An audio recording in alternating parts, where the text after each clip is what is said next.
The Little Red Book of Selling, 12.5 Principles of Sales Greatness, by Jeffrey Gitomer. You know those moments when something so obvious suddenly clicks, and you wonder how you missed it for so long, like a secret that was hiding right there in plain sight the whole time? Here's one of those secrets, and it's a beautiful paradox that changes everything about business. People don't like to be sold, but they absolutely love to buy. Just think about that for a second. Nobody enjoys feeling pushed or cornered into a decision. The instant we sense a salesperson cares more about their commission than about us, we throw up our defenses. It's pure human instinct. But flip that around. We all love discovering something that solves our problem, brings us joy, or makes life easier. We love the feeling of choosing, of owning that decision. We love to buy. So if people hate being sold but love to buy, then the way most people approach sales is completely backwards. It's like pushing against a wall we built ourselves. What if there was a different way? What if, instead of trying to sell, you created an environment where people actually want to buy? A space built on trust, real value, and genuine helpfulness? That question sits at the heart of a legendary little book in the sales world. It's not some thick academic textbook. It's small, bold, and bright red. It's called The Little Red Book of Selling, written by a guy named Jeffrey Gitomer. Gitomer isn't some ivory tower theorist. He's a salesman who made millions, not through sleazy tricks or manipulation, but by understanding something fundamental about human nature. He writes with the no-nonsense honesty of someone who learned his lessons in the trenches, and his central message is this: the secret to selling forever has almost nothing to do with traditional selling. By the time we're done here today, you're going to understand the powerful mental shift that separates the top 1% of salespeople from everyone else. This isn't about memorizing clever lines or gimmicks. This is about understanding why people buy, the importance of your mindset, and how to build relationships so strong that sales become the natural, easy outcome. You'll learn not just how to make a sale, but how to make people want to buy from you, again and again. Most people getting into sales learn the same tired formula. They get a product, a script, and a quota. They're told to prospect, present, and close. They're taught over and over how to sell. But Jeffrey Gitomer says this is the biggest mistake you can make.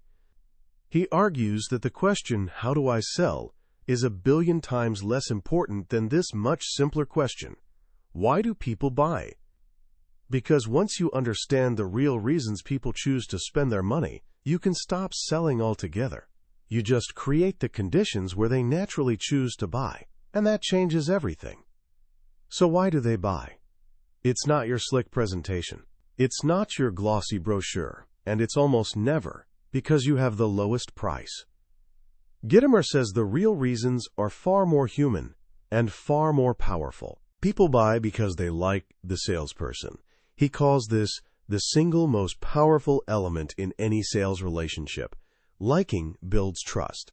Trust leads to buying. They buy because they believe you and have confidence in you. They buy because they feel you genuinely understand their needs and want to help them succeed, not just pocket a commission. In short, they see you as a valuable resource, not just another salesperson. If you get this, you realize the first thing you need to sell isn't a product at all. It's you. And that starts with what Gitomer calls principle number 1, kick your own ass. This isn't just a catchy phrase, it's the foundation of everything. Gitomer is brutally honest here. Nobody's going to do the work for you. Your boss won't motivate you, your company won't hand you success, and the world doesn't owe you anything. If you want an insurance policy for success, you have to write it yourself, pay the premiums yourself, and name yourself the beneficiary. This means you stop complaining. You stop blaming the economy, the competition, or your company for your lack of results. If your company won't train you, train yourself. If they won't buy you a laptop, go buy one yourself. You take complete responsibility for your education, your motivation, and your success. It's about developing what he calls a yes attitude. This goes beyond just being positive. A yes attitude means every interaction starts from a place of possibility, even when you first hear no. It's a deep belief that you can and will find a way. It's like the little engine that could, constantly whispering, "I think I can, I think I can." Once you've mastered this internal game, you can tackle the external world. Which brings us to the next core idea. Prepare to win, or lose to someone who is. Gitomer shares a wonderful story about a mentor who told him, "The workday starts the night before. While your competition zones out watching television reruns, you're preparing. But what does real preparation look like? It's not about polishing your PowerPoint or memorizing product features. That's amateur hour. True preparation is about them, not you. It means you've studied their website, searched their name online, read articles about their industry. You walk into meetings knowing something about their business, so you can ask intelligent questions instead of the third dumbest question in sales. So, tell me a little about your business. Walking in with that question is like wearing a sign that says, "I was too lazy to do my homework." This deep preparation naturally flows into building your reputation long before you walk into any room. Gitomer puts it this way: personal branding is sales. It's not who you know, it's who knows you. Think about that. In our noisy world, how do you stand out? Not by being another salesperson begging for 5 minutes of someone's time. You do it by becoming a person of value. A resource. Someone who gives away ideas and helps so freely that people start seeking you out. This is the secret to eliminating cold calls forever. Instead of chasing customers, you attract them.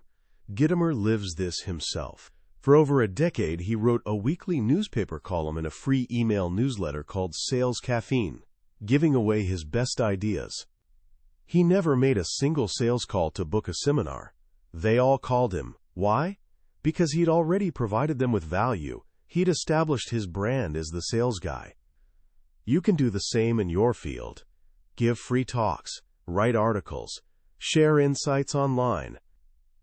Be so helpful that when people in your industry have a problem, your name is the first one that pops into their head. When you're positioned right, you don't compete on price, you compete on reputation. And you'll find yourself meeting with decision makers, not people who have to check with their boss. This idea of giving first is so central to Gitomer's philosophy that it deserves its own principle. It's all about value, it's all about relationship, it's not all about price. Most companies talk about value added. Gitomer says this is nonsense. It implies customers have to buy something first, then you'll toss in a little extra. His philosophy is value first. Give them something valuable, an idea, a contact, an insight, with zero expectation of return. That's how you build real relationships. That's how you make friends. And as he famously says, all things being equal, people want to do business with their friends. All things being not quite so equal, people still want to do business with their friends. When you lead with value and friendship, price becomes secondary.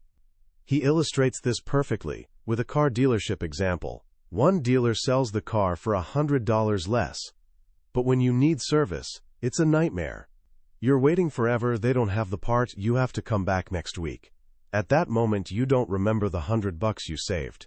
You'd gladly have paid $1,000 more for a smooth, respectful experience. When there's no value, all that's left is price. But when you sell on value and relationship, you attract the 60 to 70% of customers willing to pay for it, and you avoid the cheap customers who are always a headache anyway. Building these valuable relationships doesn't just happen in the office. It happens out in the world, which is why Gitomer insists it's not work, it's network. He sees networking not as a chore, but as a vital, mandatory part of the job. It's where you turn cold calls into warm introductions. It's where you meet people face to face first, building rapport before you ever ask for a meeting. The rule is simple. Go where your customers and prospects go. Join their trade associations, attend their charity events, show up at business journal breakfasts. But don't just attend, participate, lead a committee, get known. The goal is spending 75% of your time at these events with people you don't know yet. After all, as he asks, how many lifelong friends have you made from a cold call? All right, so you've done the inner work, you've prepared, you've built your brand and network, now you've finally earned a meeting. What do you do when you're sitting across from someone? First, make sure you're sitting across from the right person. This is Principle 6. If you can't get in front of the real decision maker, you suck. Sounds harsh, but it's a wake-up call. If you hear, this looks great, let me share this with my boss, you haven't had a sales meeting. You've had a practice session. You just wasted your time. Real decision makers care about profit and productivity, while lower-level employees often just focus on price. So how do you find the real decision maker? You ask the most powerful qualifying question there is. How will this decision be made? When they answer, follow up with, then what? Keep asking, then what?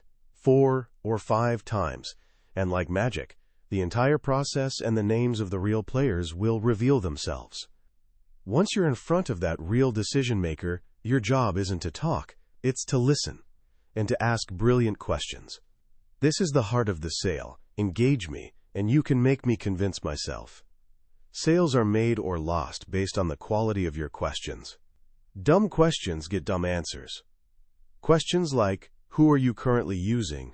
Or, are you satisfied? Are dead ends. They lead to conversations about price and competition. But powerful questions make prospects think in new ways. Instead of asking an insurance prospect, what kind of life insurance do you have? You ask, if you passed away tomorrow, how would the house payments be made? How would your children go to college? See the difference. The first is about your product. The second is about their life. When you ask smart questions, they think you're smart. You stop being a salesperson and become a consultant. The prospect starts selling themselves because your questions guide them to their own conclusions. But the conversation isn't all serious business. The best salespeople know how to connect on a human level, which leads to one of Gitomer's most famous principles. If you can make them laugh, you can make them buy. Laughter is the sound of agreement. It's mutual approval. It breaks down walls and builds rapport faster than any sales technique on earth. This isn't about telling canned jokes. That's dangerous, and often not funny. It's about telling stories, especially self-deprecating ones. Gitomer talks about his own hair loss, not from vanity, but as a source of humor. By poking fun at himself, he puts everyone at ease. He argues that a friendly, funny salesperson will beat a professional one almost every time. Professionalism can feel cold and distant. Humor is warm and human. It's not hard sell, it's heart sell. And the final piece of the conversation puzzle is about standing out from the crowd. It's Principle 9. Use creativity to differentiate and dominate. In a world where most products and services look like commodities, the only true differentiator is you and your creativity. This could be in your opening question, your follow-up, or even your voicemail message. Gitomer spends pages hilariously mocking the standard voicemail. Hi, you've reached Dave. I'm either on my phone or away from my desk. No kidding, that's pathetic. Instead, he challenges you to be creative. Have your kid leave the message. Hi, this is Dave's costly accident, Jason. He's out earning my college tuition. You can help by leaving a message that includes an order. Or use a customer testimonial. Something memorable. Something that makes people talk. Creativity turns forgettable interactions into remarkable ones. Now, as conversations wind down, you'll often feel a moment of hesitation from the buyer. There's a fear, an unspoken risk holding them back. Your job is to uncover it and eliminate it. Reduce their risk, and you'll convert selling to buying. The biggest barrier to a sale is often the buyer's unspoken fear. What if it doesn't work? What if my boss gets mad? What if I find it cheaper next week? These are the invisible walls. Instead of pushing harder, simply ask, what's the risk here? And what's the reward? By helping them list the risks, then systematically removing each one with guarantees, refunds, or social proof, you make the decision to buy feel safe, easy, and smart. And the most powerful risk remover of all is the final piece of the puzzle. When you say it about yourself, it's bragging. When someone else says it about you, it's proof. This is the power of testimonials. A satisfied customer is the most powerful person on your sales team. They can outsell you 100 to 1 because they have what you never will: complete objectivity. When they tell a prospect, "I was worried about the price too, but it was the best investment I ever made," they overcome objections in ways you never could. Gitomer urges you to not just collect written testimonials, but create video testimonials. Take your best customer with you on every sales call, on video. Let them tell your story. Let them provide the proof. So we have the internal mindset, the external preparation, the relationship building, the conversation, and the proof. But Gitomer adds 2 final philosophical principles to tie it all together. The first is antennas up. This is the 6th sense of selling. It's a state of constant awareness, being alert to opportunities everywhere, in an airport line, at a coffee shop, even, as he hilariously recounts, in the men's room at LaGuardia Airport, where he struck up a conversation with actor Hal Linden. It's about paying attention to the world around you, because you never know where your next great connection will come from. And finally, the principle that puts everything into perspective: resign your position as general manager of the universe. What does he mean? Stop wasting your precious time and energy on things you can't control. Stop getting caught up in office gossip, celebrity drama, or political arguments. Every minute you spend in someone else's business is a minute you're not spending on your own success. The path to greatness is focusing intensely on your own world, your attitude, your skills, your family, your goals. This final principle brings you right back to the first one. Kick your own ass. It's a cycle, a success cycle. In the end, the Little Red Book of Selling isn't just about selling. It's about a philosophy of life. It's about taking ownership, providing genuine value, building real relationships, and having fun along the way. It's about creating an atmosphere where people don't just buy from you once, they stay loyal to you. And that's how you create sales forever. As we close the pages of Jeffrey Gitomer's Little Red Book of Selling, what stays with me isn't a list of techniques, but a feeling. It's a feeling of empowerment. It's realizing that success in sales, and maybe in life, isn't about mastering some complex secret formula. It's about mastering the fundamentals. It's about mastering yourself. Gitomer's genius is cutting through the noise. In a world constantly trying to sell us complicated solutions, his message is refreshingly simple. Be a person of value. Be prepared. Be authentic. Be funny. And most of all, believe in yourself so fiercely that you don't need anyone else's approval to do the hard work. The most powerful lesson in this book, for me, is the shift from a mindset of taking to a mindset of giving. The traditional view of sales is a zero-sum game. For me to win, you have to lose. I have to take your money. Gitomer flips this completely. He argues the only way to truly win is to give first. Give your knowledge. Give your help. Give your time. When your primary goal is helping the other person succeed, the sale becomes a natural byproduct, not a battle. It becomes an act of service. This philosophy is timeless because it's built on the bedrock of human nature. We're drawn to people who are genuine, who make us laugh, and who we believe have our best interests at heart. Tactics change, technology evolves, but these truths stay constant. So how can you start putting this wisdom into practice right now, today? Here are 3 simple actions you can take. First, fix your voicemail. Seriously. It's a small thing, but it's a powerful symbol. Change that boring, generic message into something that reflects your personality. Make it creative, make it funny, or make it valuable by offering a quick tip. It's your first step in differentiating yourself from the sea of sameness. Second, for the next week, adopt this mantra: give value first. Before you ask for anything from anyone, a client, a colleague, a friend, ask yourself, what can I give to them first? It could be an article, a useful contact, or just a genuine compliment. Watch how it changes the dynamic of your interactions. And third, resign from one thing. Resign from being the general manager of that one piece of office drama, that one political argument online, or that one celebrity story you've been following. Take the 30 minutes you would have spent on it and invest it back into yourself. Read a chapter of a book, research a potential client, or just sit quietly and think about your goals. Reclaim your focus. That was a summary of The Little Red Book of Selling by Jeffrey Gitomer. We've covered the core principles today, but I'll be honest with you, a summary is like looking at a photograph of a great meal. You can see what it's made of, but you can't taste it. The real magic happens when you read the book yourself. It's in the blunt, funny, and deeply wise way Gitomer tells his stories. This summary is here to help you decide if this book deserves your time. If anything we've talked about has sparked something in you, I encourage you to grab a copy.